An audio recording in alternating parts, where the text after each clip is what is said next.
I had just to put that unilateral payments out. I did it, and the lawyer wrote me an email and actually said, "Stop paying my client." He shall remain nameless, but it wasn't me.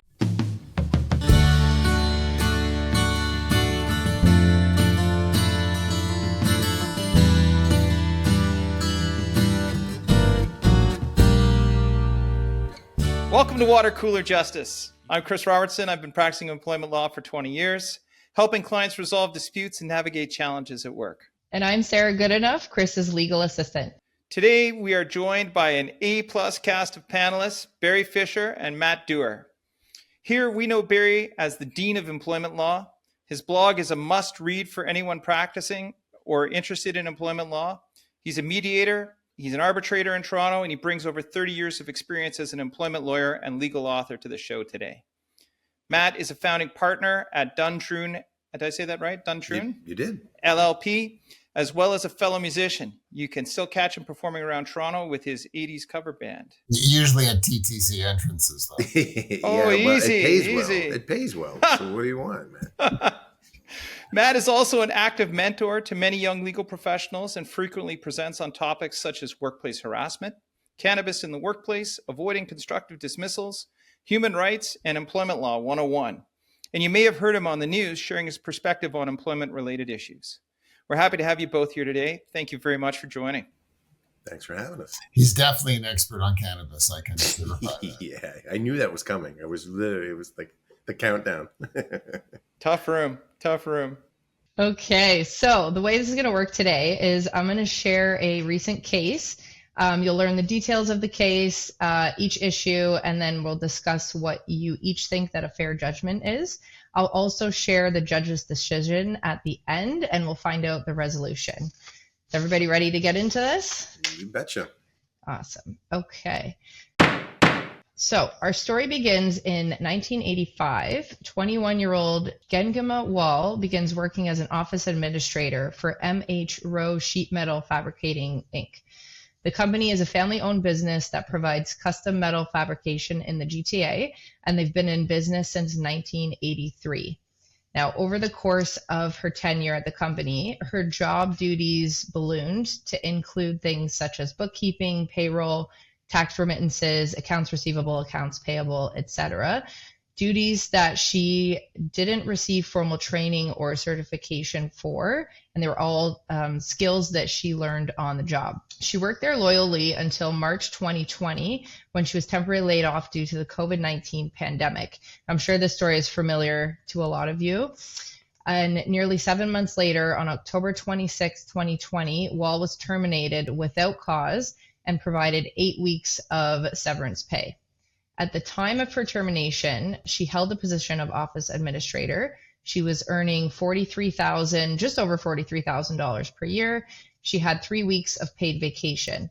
Now, something to note as well is that Wall was employed with this company for 35 years. In an effort to support Wall, Rowe Sheet Metal Fabricating sent Wall approximately 5,000 job postings between December 2020 and October 2021, and offered to provide her free career counseling valued at $14,000, which she declined. $1,400. Sorry, $1,400. Yes, thank you for that. That would have been a lot of career counseling. Okay, so in February of 2021, 4 months post-termination, Wall applied for her first job. Now, despite her efforts, she struggled to find any comparable employment. Now, keep in mind, it was still the early days of the pandemic. There was no vaccines. I mean, people were still like washing their groceries, putting their mail in the freezer, all sorts of crazy things. And the landscape of the workforce has shifted dramatically, and applying for jobs was challenging. The COVID-19 restrictions as well. Wall was scared to leave her home. She was still processing the shock of the loss of her employment, especially after 35 years. And on top of that, her qualifications were very niche, and she found it challenging to find comparable employment.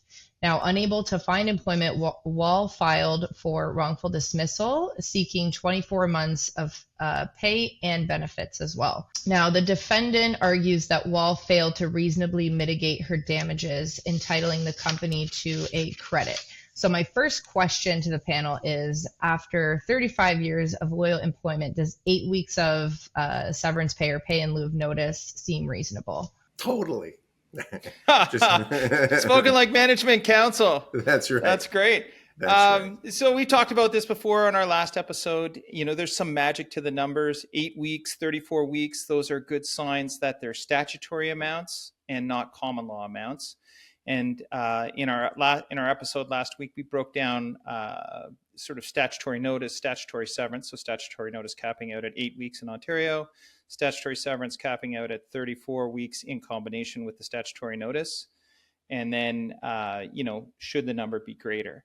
I'll go first. I think this is pretty obviously a 24-month case because it's at 35 years of service, even if the employee is relatively low level. And I'll sort of turn over to the panel from here to discuss some other thoughts. Well, the level of employment is one of those misguided concepts that flows from Bardol. Bardol doesn't talk about level.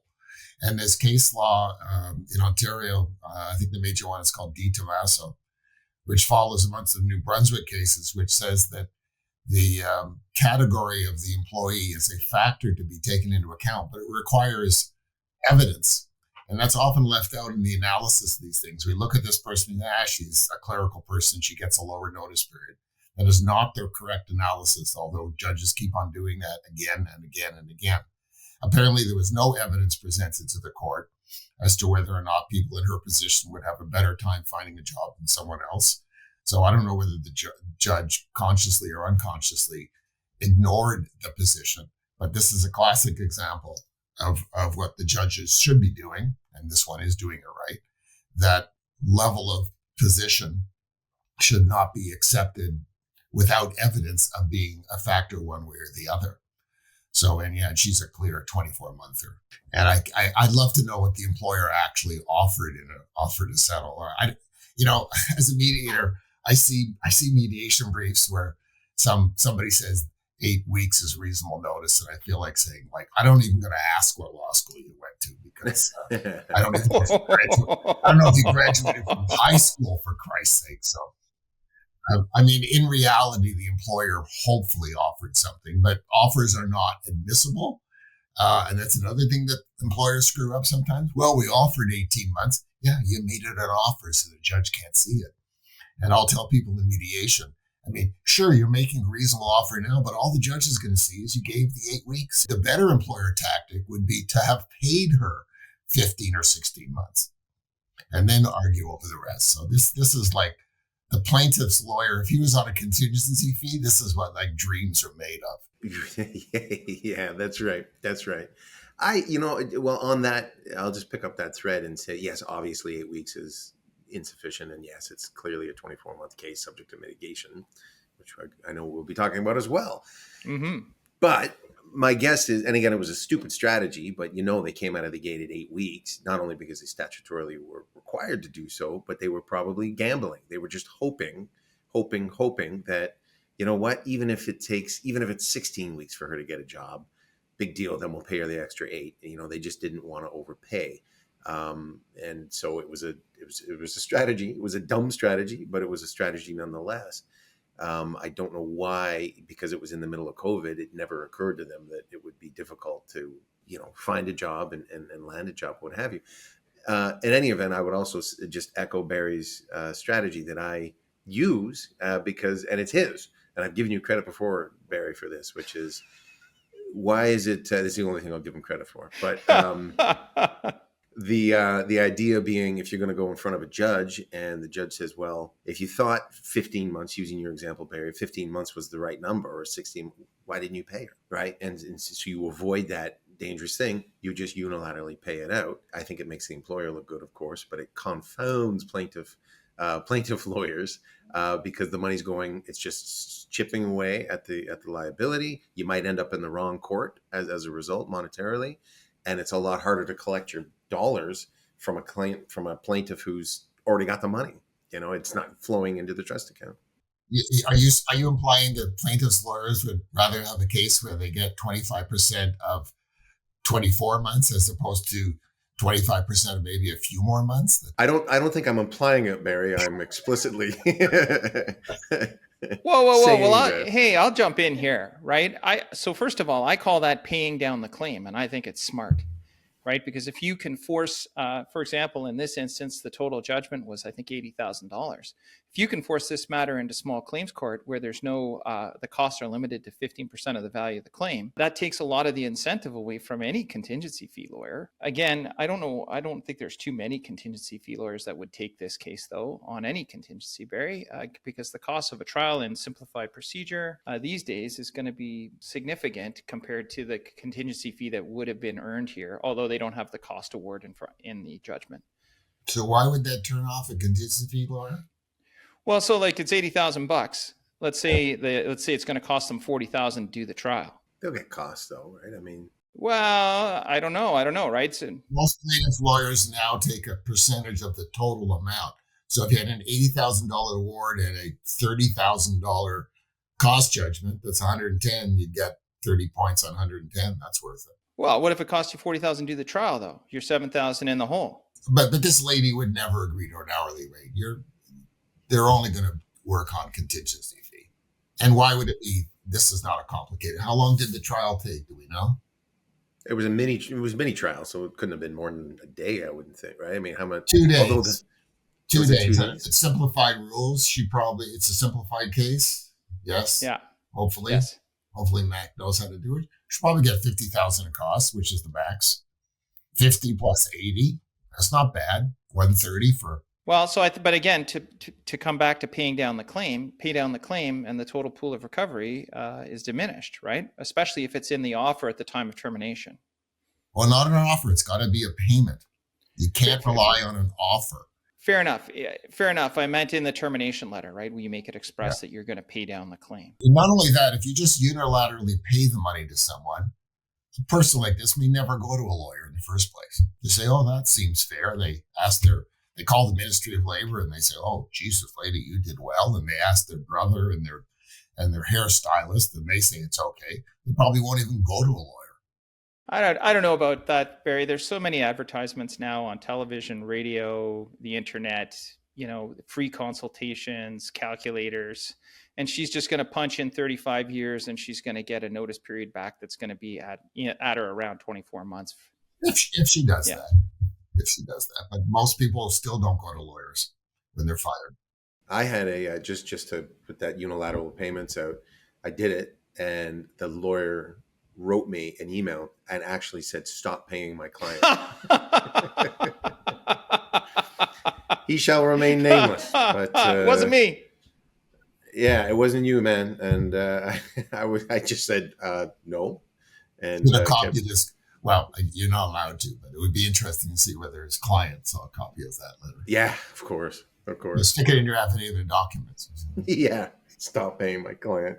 So I didn't really want to spend a lot of time on notice period today because I think it's pretty open and shut. I thought this was a good case, though, to talk about mitigation. And so maybe I'll turn it over to Sarah and we can start diving into some of the specific elements of the mitigation argument here, because that's what the trial was really about. Okay, great. So let's get into the nitty gritty here. So I want to share some arguments made by the defendant, but we're going to discuss each one separately. So first, Wall did not start her mitigation efforts until 4 months post-termination. MH Rowe Sheet Fabricating, Inc. argues that this is unreasonable.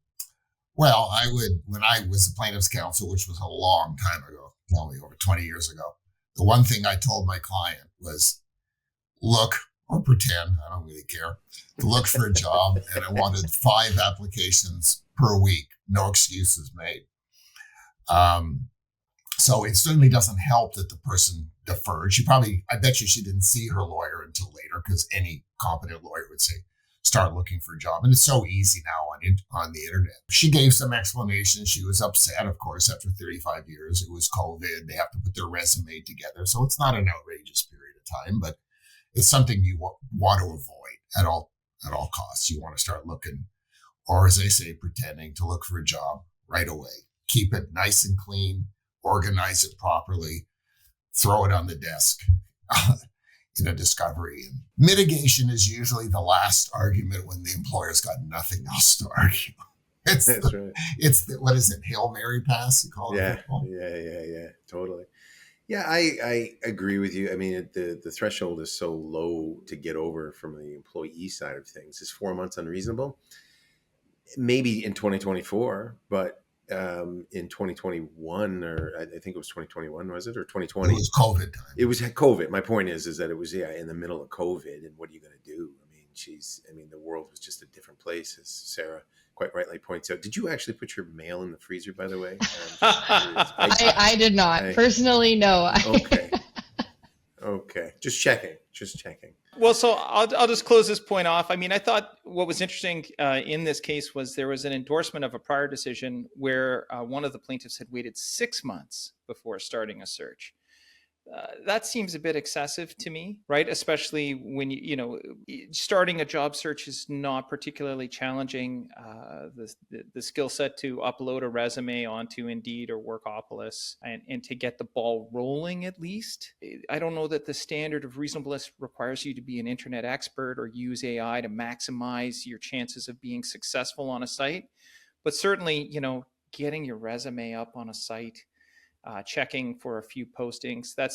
I would think that you would be able to start that sooner than 6 months. But, it just gives you a sense of what the state of the law in Ontario might be. Well, it also, it reminds me of an employer tactic that I've seen other lawyers recommend. Of course, I would never have done that.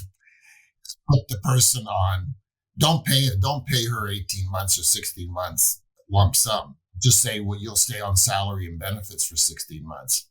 You can rest assured that once that someone's getting their regular paycheck, a lot of people don't bother to look for a job.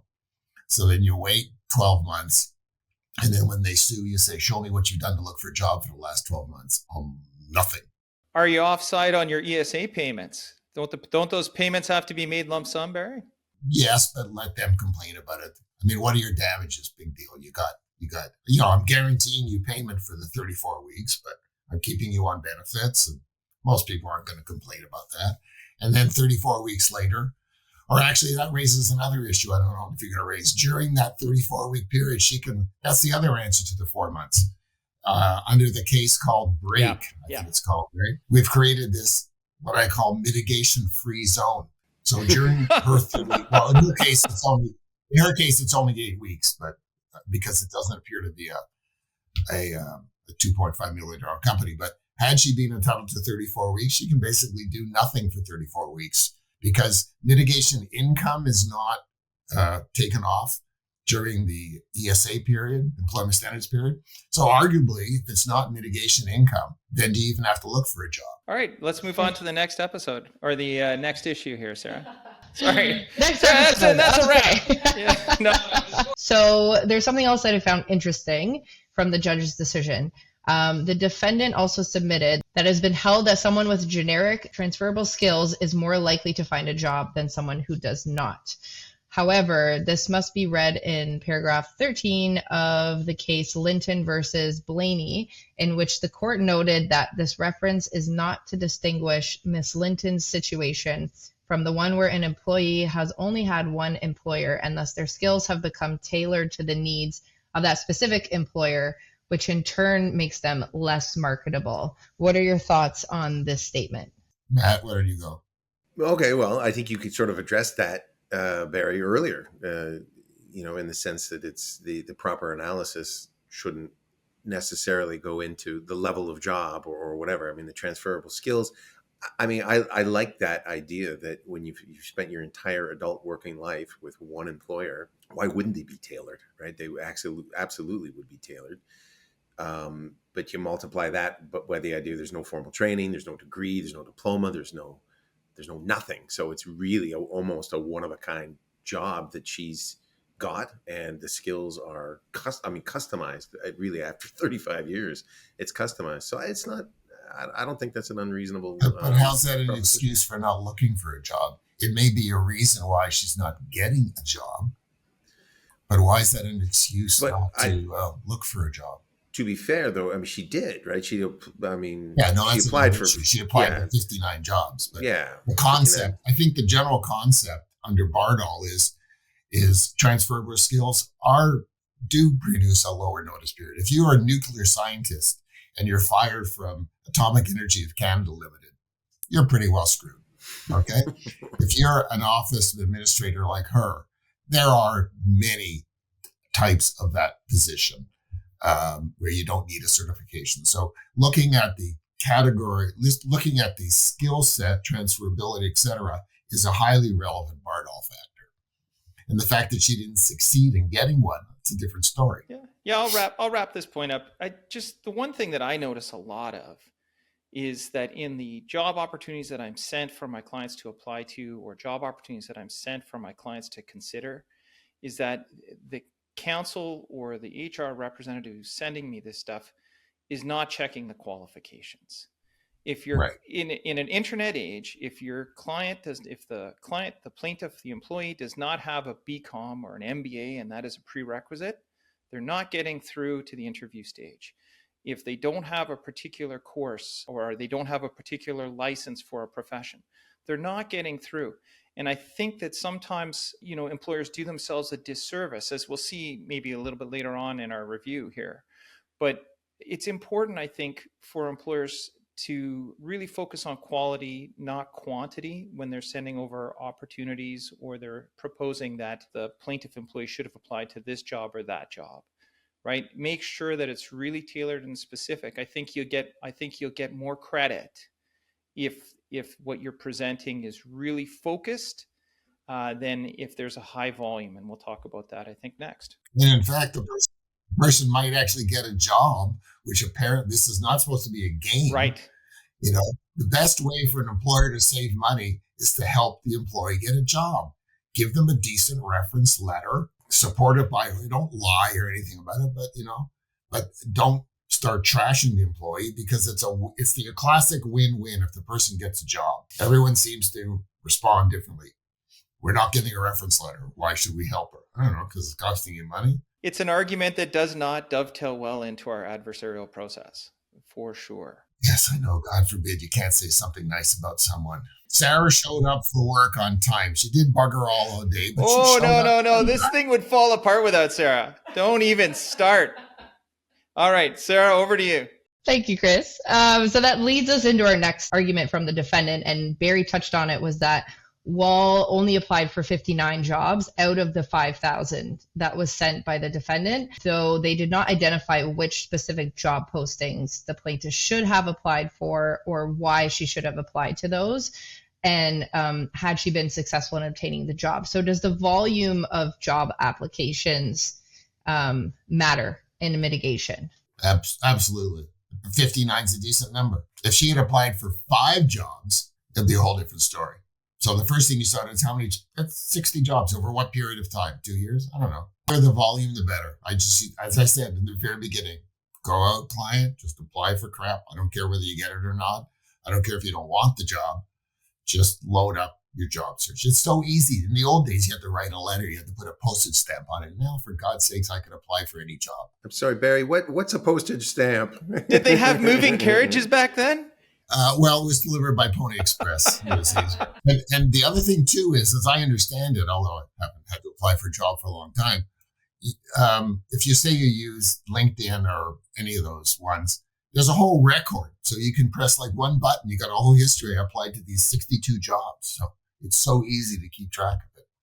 As usual, you're right, Barry. I think that the 59 is not terrible. Yeah, and I agree with you. I think 5 would have been terrible, bad news. And I think, it would have been terrible. And I think the judge probably would have taken issue with that. Hard to say. But I think that the judge also took pity on her, right? I mean, she 35 years of service and $42,000 a year, $43,000 a year with no with customized skills and no degrees. Isn't that what you charge per day, Matt? Isn't that your daily fee now? Just when I'm playing. Well played. Stuff. So, in the subway, right? Yeah, that's right. That's right. Well, I got an idea too. I mean, it's a 2-part test, right? And the plaintiff's part of the test is a low bar, and so I often say to my clients, it's sort of a Yoda situation, like do or do not, there is no try, right? So don't give me a job search journal. Don't give me a job search journal with 10 job applications over 10 months. Either do it and give me a decent job search journal. Or if you're unable to do it, there's a disability, there's something going on in your personal life where it's interfering with your job search, then tell me about that and let's get that properly documented. But I quite agree with Barry. I think, you got to be careful where you get these job search journals, which are obviously deficient. It's actually the plaintiffs sort of undermining themselves. I have to tell you about 2 horror stories because I've been saving these up. Okay. These are 2 plaintiff horror stories. So the first one, I am not using the names to protect the guilty here. This is in the old days when we had mediations in person. And defense counsel properly says, "Can I see the mitigation log, please?" So the plaintiff was an older gentleman who didn't speak English very well, so he brought his daughter along, sort of as a translator. She hands plaintiff's counsel this big, thick binder. Plaintiff's counsel does not look at it, hands it over to the defendant. And then the plaintiff just keeps on talking. This was a joint session. This is really in the olden days.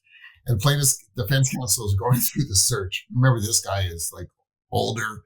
I don't even know if he finished high school, barely speaks English. It says, "Mr. Smith, why is it you applied for a job as a paralegal?" Blah, blah, blah. They talk in their language. He does this. And finally says, "Mr. Smith, why is it you applied for a job as an architect?"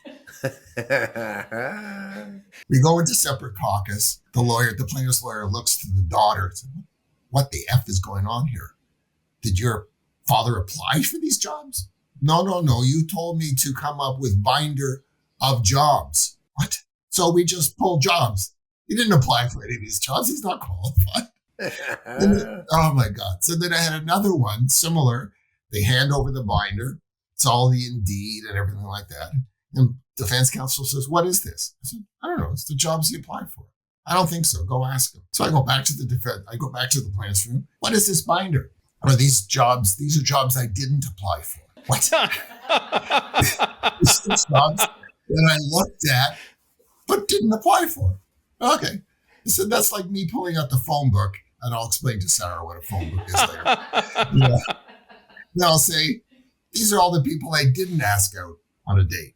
And like, it was the stupidest thing. So now I routinely ask, "What is this?" And sometimes they say, "Oh, these are jobs I thought about applying for." So amazing. It was just, needless to say, the plaintiff's lawyer is sick and the case collapses. And then, what should have been a 12-month case turns into a 7-month case. There are people, I am always amazed. I would have thought if I lost my job, I got to put food on the table, I'm out there and cleaning toilets, for God's sake.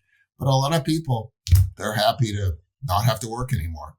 So I do want to cover off one more thing in mitigation before we move on, because I can see we're coming up to the end of our time. One thing I did want to talk about was the employer's bar, right? So we have the plaintiff's bar as being, relatively low, reasonable efforts being, not much, 6 months without a search being permissible, 59, job applications for a 24-month period seems to be okay. But the question I have for you guys today is on the management side of the bar, proving that if the plaintiff had searched, they would have found employment. I've always struggled with, what does that evidence look like? I think it's impossible. I think you try to prove You're trying to prove the negative, right? Yeah. It's like, had he done this, he would have got that job. You could never prove that. The only way you can prove that is if you actually had a job offer and the guy was stupid enough to turn it down. It's very difficult for an employer to do that. It's really unnatural. I don't know how you would ever prove that. The only case guidance that I've ever seen was, I can't remember the name of the decision off the top of my head, but the gist of it was that employers have to send the job opportunities to the employee while they're open to ensure that the employee has a fair opportunity to apply, effectively doing the employee's job search for them, right? Which sort of ties back into your idea, Barry, about it being a win-win, and heaven forbid we should say something nice about each other. But it's strange to me that, that there's this really almost impossible obligation on employers. And I'm wondering, should the test be revisited? Are you aware of any cases, or are you aware of any? Well, it's even actually worse than that, because there's a recent case, I can't remember its name, Court of Appeal, which said the duty to mitigate doesn't decrease. You don't have to take a crappier job as time goes on. It's a comparable job till the last day. She's making 43,000, which somebody comes along and offers her 38,000. Maybe she doesn't have to take that. So it's a very difficult test, and the number of cases where it's actually reduced is next to nothing. What I used to do when I was employer counsel and I went to trial, if the job search was decent, I would stand up at the beginning of the trial and say, Your Honor, we are not disputing mitigation. This person made reasonable efforts. Now, why would I do that? A, to shorten the trial, and B, I don't want to look like an idiot. But more importantly, I don't want the plaintiff standing up there for 2 hours crying her eyes out, saying how difficult it is. I concede that because you can see the emotional components coming out. I was sick. I had COVID. Why are you dumping on the victim? So just readmit it. She conducted a decent, given the incredibly low standards of reasonableness, we are not contesting mitigation. I think you get credit for it as an employer. So that would be a better tactic in my opinion. That's good. And I read on some employment blog. I've never heard of it before. It's a terrible one about, and the title of the article was "Employee Does Squat for Mitigation." I think squat was the word that was used, and the judge didn't care. No, basically didn't care. Well, is that the one where the person was over 65? He said, "I don't care, no one." Oh, I can't remember. I was captured by the title of the blog post. Oh. Yeah. I hear as mediation. I'll hear the person who's like in their 60s or something, and the person says, "What's the point of looking for a job?" And the employer will say, "That's ridiculous. We employ many people in their 60s." And then the plaintiff counsel turns around and says, "Yes, but when was the last time you hired somebody in their 60s?" I guess I think you've cut to my point, which is if you can't get over the second hurdle, there's no point in fighting the first. And I think you get punished I think this employer probably got punished for wasting all this time on mitigation. 5,000 jobs is rather aggressive too. I mean, notwithstanding the poor quality and the slipping in an architect job there or whatever. I mean, 5,000. 5,000? Well, they only gave her $1,400 for outplacement, but they had the time to find 5,000 jobs, right? Yeah. They just, they went office administrator, punched it, whatever. No, and you could look really stupid too, because what plaintiff counsel, and she did that. She came up with a chart. This is why it didn't apply. This requires a PhD. This was in Alaska. I'm sorry. We were going to talk a little bit about the benefits issue and the back end of this case. But I can see that we're sort of coming up to the end of our time. I think what I'll do is I'll just sort of bring us to a close today, since we've had a pretty robust conversation on mitigation. Matt, I hope you had a good time. I did. I had a lot of fun. I like this. I hope you come back anytime. I think it's a great way to get information out to a couple of different groups that don't normally consume information from blogs or from legal journals. And Barry, again, thank you very much. Always a great joy to have you on the show. I want double the pay I got last time. Well, okay, I'll check my math, but in fact, I could do triple and quadruple because it still comes out to the same. I think that's exactly squat. I think is the word you're looking for, Barry. Zilch, zippo, not much. Well, there's whoa, you can't put a price on entertainment value. We had some good laughs today, and it's nice to see you both. Yeah, so that's going to conclude our discussion today. I want to thank you guys both. Sarah, thank you as well for keeping us on track, and our listeners for tuning in. If you like the episode, please subscribe, leave a review, and if you have a case you'd like us to discuss, or if you'd like to share your own story of workplace drama. Yeah, lots of drama. I'm always interested. Email us at watercoolerjustice@gmail.com. Until next time, gentlemen and Sarah, thank you very much. Signing off.